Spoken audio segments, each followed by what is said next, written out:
Next though, we want you to meet a remarkable 101-year-old with some remarkable memories that she's sharing in a new book. Christian Lamb, who grew up in London, experienced the Blitz and helped plan the D-Day landings from Churchill's war rooms. She's one of the last surviving Wrens who played a vital role in the Second World War. Asad spoke to her today at London's Savoy Hotel. I guess it must mean a lot to you that this hotel and other landmarks in London are still here, partly Yes. because of what you did in the Second World War, working under Sir Winston Churchill.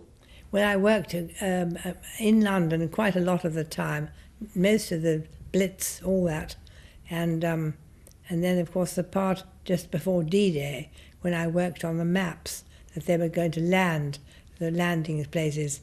It's very exciting, but very secret. I never talked about it for about 50 years. Do you feel special? Not at all.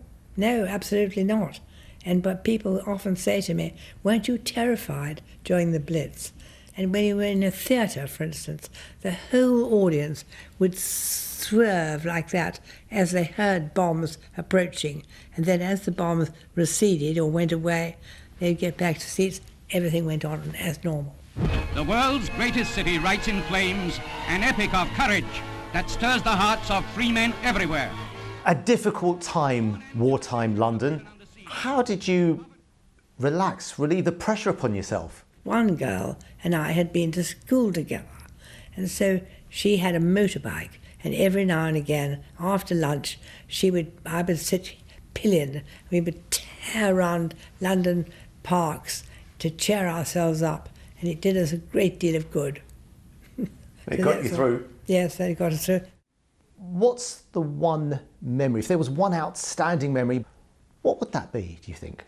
I suppose really it was after Dunkirk, and Churchill talked and made these marvellous speeches about how we'll fight on the beaches, we'll fight in the hills, we'll never surrender.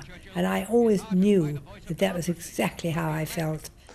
You've done so much in your life. Do you hold any ambitions? Now that I'm starting again at 101, I'm going to write books which will be only interested in me. It's going to be a very selfish book. It's going to be written about all sorts of interesting things which I want to research and find out about, and I'm going to do that. Well, we certainly look forward to reading that. Christian Lamb, thank you so much for your time. Not at all.